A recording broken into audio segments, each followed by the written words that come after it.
guys? It's Altered State Podcast number 107. I knew 107. that. We're in the game, baby. Yeah. We're climbing up the rankings. It took us like 4 years to get to 100. Got quite the back catalog. In 2 more years to get to 7. We've been busy. We have a couple things going. So, as always, he's John. I'm Brandon.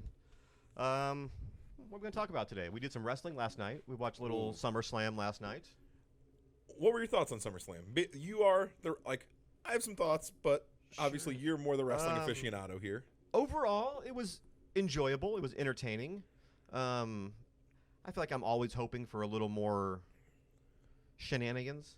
A little more, the random whoever shows up type thing. That's what surprised. There was no surprise appearance last night. Nothing. For one of the big four for SummerSlam, it felt like, I don't know who it would have been, and I don't know if it would have been a huge thing or a small thing, but I agree. Yeah. I mean, once again, I enjoyed it. I was hoping for different outcomes and different matches, but it's wrestling, so it's all good.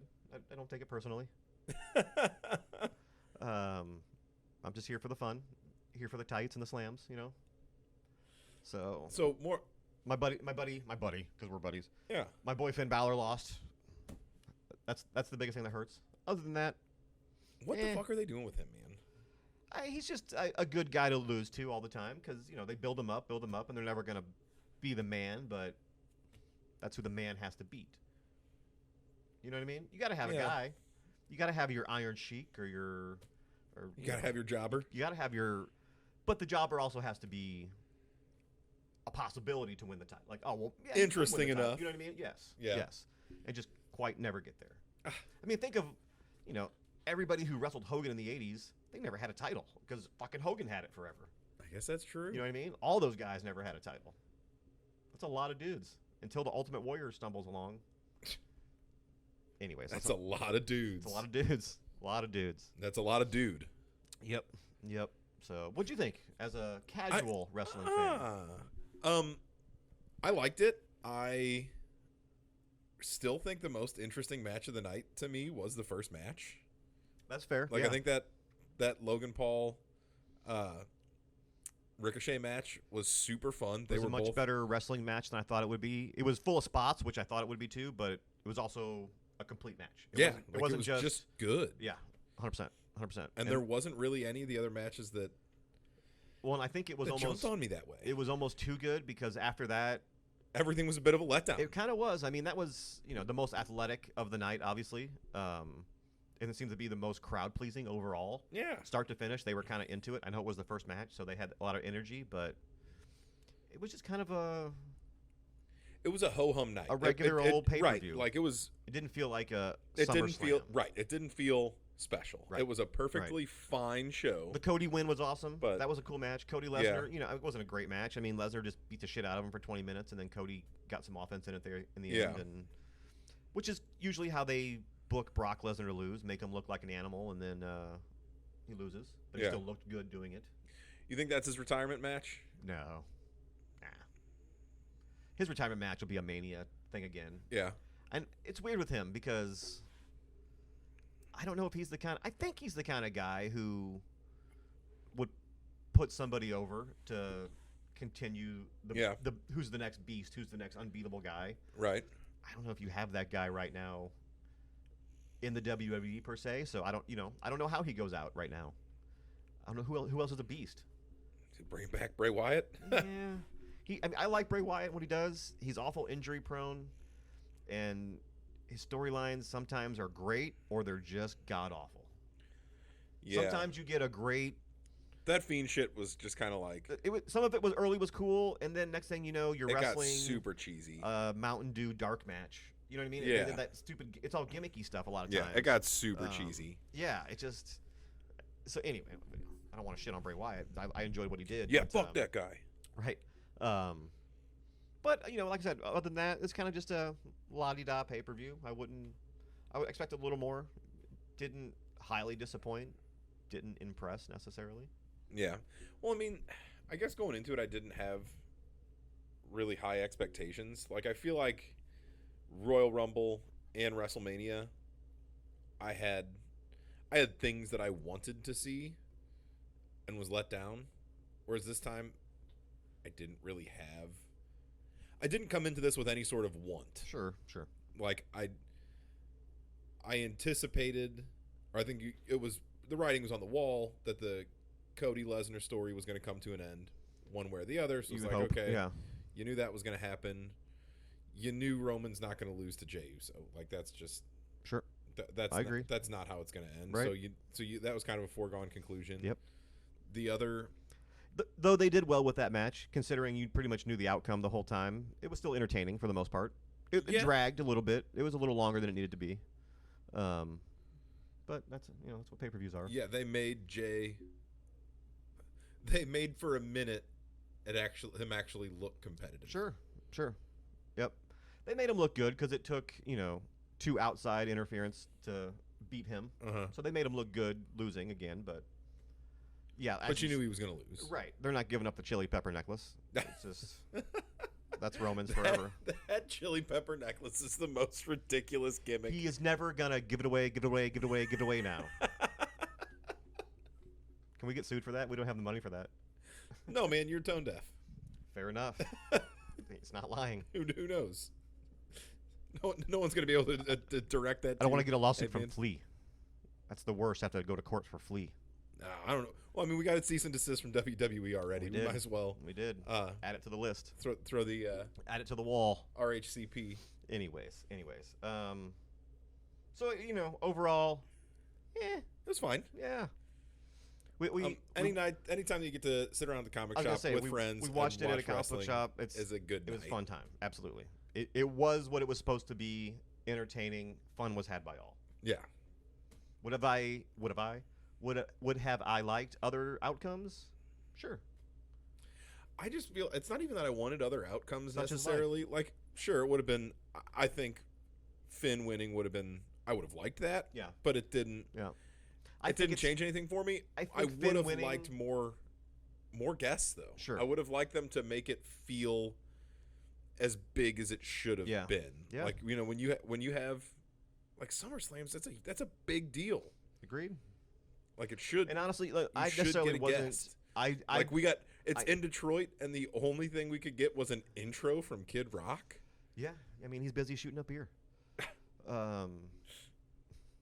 Definitely getting sued by Kid Rock. What was I going to say? I mean, I figured. I know you always give me shit because I still say The Rock will show up eventually one day. He just won't. And I didn't necessarily think it was going to happen tonight or last night. But with the writer strike and the actor strike, there was a lot of people free who would take a paycheck. I really thought not necessarily like The Rock, but celebrity. Yeah. Because that's what I was Jon thinking. Stewart's and who else? Drew Carey are always involved and stuff. You know what I mean? And you know what? And I could be wrong, but I did not see a Paul Rubens tribute, and that kind of surprised me. Yeah, we were talking about WWE Hall of Famer Paul Rubens. I could have missed it. Maybe I didn't catch it at the beginning. But even I don't recall seeing it. The thing is, if they did it, it would have been during the pre-show, and that just doesn't seem. No, usually they do it like right before the match. They'll do like a 10-bell salute in quiet, like a kind of just a. Yeah. Right before everything starts. Usually, if they don't do that, they do some type of just a vignette that they show the crowd or whatever thing. Which if they did, they didn't show the live or the TV audience. So I would be shocked if they. That kind of surprises me that they. Yeah, that seems like a miss. Maybe they'll do something tomorrow night. It still throws me off with these Saturday pay-per-views. Yeah. Because I'm like, all right, well tonight on Raw, nope, that's tomorrow still. I know no one gives a shit, but it throws me off. Ruins my weekends. Oh man. What a tragedy. It is. Wrestling When problems. did they switch from Sundays to Saturdays? They go back and forth. Like the big four, for whatever reason, seems to be Saturdays more than... Yeah. Because they make it a weekend at the place they are. So like Friday nights, there'll be an NXT thing. Saturday nights, the main thing. Sunday nights are all like your autographs and signings and that kind of stuff. So they do a whole weekend out of it. That makes sense. Which I do kind of get. And especially if you're going to go till 11 o'clock, midnight. Right. Do a Saturday. Sunday makes it harder to bring your family, I guess, to stay that late. But yeah, because last night was what, 11? It was like 11:15ish here, something like that. Yeah. And in Detroit, it's the same. Yeah. Yep. That's right. We're gonna talk about time zones, kids. Who wants to know about Eastern Standard Time? Let's talk about Mountain Time. Mountain Time's my favorite. That one fucks me up every time. It's not standard time. It's savings time right now. Oh, motherfucker, wow. Get it together. Wow.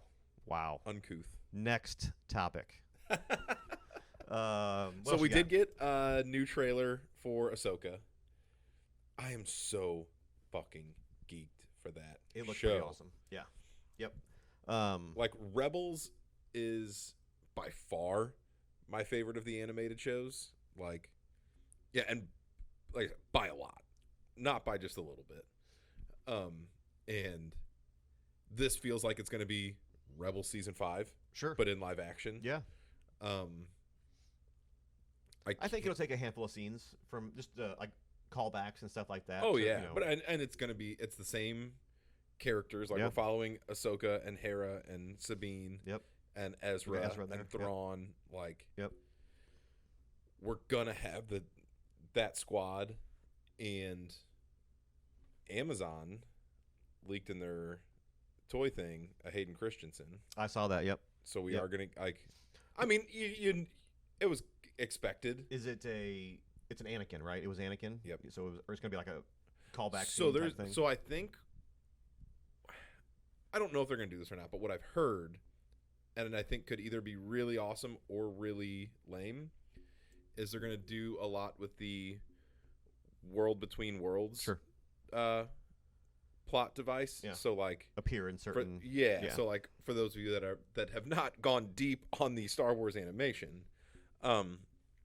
in Rebels they had an episode that featured the World Between Worlds, and it's basically like a pocket dimension that allows you to step in and out of different moments in the timeline. So you can change or alter different events. I don't think they're going to do anything to mess with canon, right? But I think that's how we're going to get like I agree, right? A proper Ahsoka Anakin moment. Yeah. Like I think, and that's what the people want, man. It's like, badass. As much as the fan base fell in love with the Ahsoka character as a Padawan to Anakin, seeing live action Ahsoka and live action Anakin is just something that we need. And not in like the emotional "you're my former master" way, but in the like show me them in their prime. Sure. At like give me at least one really cool sequence of them. It can even be stolen from Rebels, like even for sure. Something along those lines. You take a scene directly out of Clone Wars. Yeah, absolutely. Like, or do a montage directly out of Clone Wars, but it's just those live action little training montage. Yeah, like there's so much you could do. So I'm like, I think that's how we're gonna get Anakin. I also think we'll probably get a Vader sequence. I would assume. I wonder how they're gonna pull it off, because like at the end of Kenobi, the Kenobi Vader fight where he like slashes half of his helmet open. Yeah. That is almost shot for shot the Ahsoka Vader fight from Rebels. Yeah. So like, and that's how you would see Anakin's face. I can't imagine they give us that because they already did. Right. So it would be retreading. Yeah. So I don't think we're gonna get like unmasked Vader, because I know what you mean. I just don't see where they fit that in. Yeah. But I do think we'll get that World Between Worlds. I also think it would be kind of sick to see. Maybe not. Like I was gonna say, I think there's part of me that thinks it would kind of be sick to see like use the World Between Worlds to create a Star Wars what if. So you could have like Anakin as a good guy, as a grown up raising Luke and Leia. Yeah. But I also think if you did that kind of turns the whole show into that, and I don't want the whole show to be that. I know what you mean. So I think if you're going to do that, you have to go all the way on it. So I don't think they do. All right. Well, I don't think I want them to. Fair enough. Yeah. But I would like to see that as its own show. I think it's kind of silly. A what if in general. Yeah, like a Star Wars what if. Yeah. Yeah. And you could use the World Between Worlds as the setup for it. You could do it as animation. All right. So let's play the game. Other than good guy Anakin, what else would you want to see in the what if Star Wars world? What if Jar Jar Binks was actually a Sith Master, like Drunken Master style? Okay, I'm here for that. Like that silly fan theory. That would be fun to watch. What if he was controlling everything all along? Yeah, like that'd be a fun what if episode. Does he kill Palpatine at some point? Like, yeah, okay, I'm down. Yeah, like just goes hard. All right. I would like to see. What if Rey was really a Skywalker? I don't know. Anyways. Yeah. What if the sequel trilogy didn't exist? Yeah, no kidding, right? What if J.J. Abrams wasn't a coward? Damn, hot take. Yeah. No, I think we could do. What would be another fun one? I'm just throwing it out there. What if Kenobi stayed with? I can't remember her name. The Mandalorian queen. I know you're talking about. Sister. Yeah. I forget her name too, but I know you're talking about. So like, he leaves the Order. The Order. What if Qui-Gon doesn't die? Okay. In Duel of the Fates. Okay. Do you switch it up? Does Kenobi die instead? Oh yeah. I mean, someone's gonna die there, right? Yes. Okay. 100%. Okay. So then, how does Qui-Gon as like a morning master become a master? Like, bring up Anakin. Yeah. And we see that it doesn't make any difference at all. Totally. Like this whole time, it's been like Kenobi's done a bad job because Qui-Gon was supposed to be the guy, and now I'm just thinking about this. I want that episode. Of course, I want that. Thinking about the end of Kenobi, when Qui-Gon appears, he never says, "I got that Anakin thing wrong. My bad." Shouldn't he bring that up? Like, I just thought about that. No, he should be like, "Hey, bro, I gave you the one on a silver platter, and you fucked it up, man. I gave you your Keanu Reeves. What the hell?" Right. Yeah. Why do you think it's taken me so long to come visit you? Because I'm pissed. You really shit the bed on the one thing that I needed you to do for me, bro. Yep. I thought I raised you better. I'm not angry. I'm just disappointed. Just random what ifs, like, what if Luke just had like tinnitus in his ear and never really heard what Kenobi was saying all the time? Like, go to Dagobah and he goes to the wrong planet or something. I don't know. Dumb shit like that would be great. I'm here. What the hell? Yeah, like that'd be a super fun animated series. I would watch the shit out of that. Yeah. I'm in. All right. Let's watch it. Let's make it happen. Yep. Get Kathleen Kennedy on the phone. Is that who? Oh, that's right. That's it. Yep, that's her. Let's make the call. Bob Iger, take it all the way to the top. That's right. Disney, let me show you how to spend your money. What? Or more importantly, let me show you how to spend my money. No kidding. Yeah, no doubt. Yeah. What else we got? What were we chatting about before? So I have yet to watch, but you were telling me Twisted Metal. Twisted Metal was fun as shit. Anthony Mackie is fucking great. Samoa Joe as Sweet Tooth. And Will Arnett is the voice. So it's Samoa Joe and Will Arnett it's great. That rules. It's fucking great. There's so many great. If you played that game even once. Oh yeah, I love that game. There's so much fun in it. And that's one that like I was a hair too young for, but that was the one that like my older cousins were all playing like crazy. Gotcha, yeah. So I'd be like sitting on the couch just watching them. Well, and what's not the best part about it, but a cool thing about the story too is it sets up season 2 to actually be the Twisted Metal tournament. Like the whole first season is just like you're building a universe and it's people killing each other in cars and that kind of shit too. But there's no game per se. You know what I mean? Yeah. As it like in the game, like in the video game. And then at the end, it's the alternate history telling type thing. So different universe, different things happened, all that kind of stuff. Basically, Y2K happened. So there was an EMP, everything shut down, and it was 2020 or 2001. Okay. Is when everything shut down though. So it just looks pretty. It's fucking fun. I don't know when the second season's coming out. Did they drop the whole season like binge style? Yes. Yeah. Okay. How many episodes is it? 10, 8 or 10, something like that. Half hour each. Okay. So I'm not gonna lie, pretty much watched it in a day. Yeah. Well, so I'm thinking I'm on a flight tomorrow. I might just download some episodes absolutely watch it in the air. Yep, you'll dig it, and it's great. I mean, great old school, early 2000s and 90s references and stuff. All that great music, because the world stopped at that point, so that's all the music they had. And even like they'll put in some great rockin' track and then follow it with like bop, and you're like, it works. They did it. God damn it. They cracked the code. As like, Sweet Tooth is slashing people with a machete. It's fantastic. It's fantastic fun. Yep.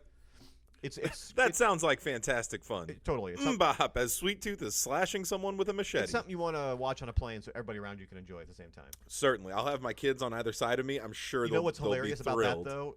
Without context and without hearing it, it would probably just look like you're watching Saw.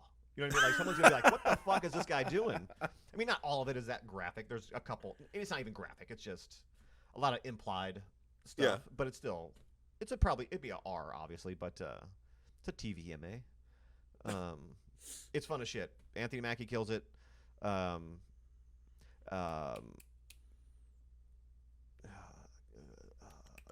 She was in Scream. Neve Campbell? Neve Campbell's in it. Looking nice. I was going to say, talk about your 90s throwbacks. Yeah, yep. She plays, I think it's like I haven't seen her in shit in a long time. The governor of New San Francisco. Yep. Well, she wasn't in the most recent Scream, was she? But she was in like the one before that. I didn't see the reboots. Me either. But no, yeah, go check out Twisted Metal on the Peacock. Peacock? No, that was a fun little fun. I knew it was out, and then someone was in here the other day. We were chatting about wrestling, and for whatever, I had no idea Samoa Joe was playing Sweet Tooth. It? Yeah. And I'm like, wait, what the fuck are you talking about? And I went and watched it like 20 minutes later after they left, and I just watched the whole thing. Great. It was great. So, yep, that's on the recommend list for sure. Speaking of the recommend list, I'm going to recommend you come to Altered State Comics on August 19th, Customer Appreciation Day. Shameless plug. That's right. That's what we call a transition, baby. Right. Yep. 50% off new releases and back issues, 50% off store merch, 25% off toys and Funkos. But what I'm most excited about is we have some super cool vendors that we haven't had here before. We have Corey Montero, who is an incredible illustrator. He has done a bunch of decks for Infinity, for any of you that are in the skate scene. Snowballs. Rainbow Snowballs. Yes. Who is awesome as my friend Emily from high school. So like having her come out and do her snow cones, I'm super geeked about. Nicole Dufour, who I'm not gonna lie, is a bit of an emotional one for me. She's one of my students. She continued with art after high school.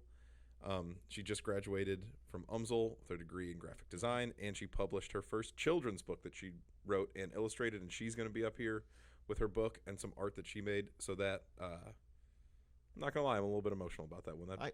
I'm pretty excited. It should be. And my friend Mallory Bug, who is also an illustrator and printmaker, is going to be up here with a bunch of prints. So we have some really cool vendors. Of course, we have a ton of sales going on. So it's going to be a super fun day. Super fun. In a couple of weeks. Absolutely. Saturday the 19th. That's right. We're going to have some fun. Yeah. So I guess with that may be what we've got for the week. That's all I got. So come see us. Ultra State Comics, 671 Big Bend, St. Louis, Missouri. Bye.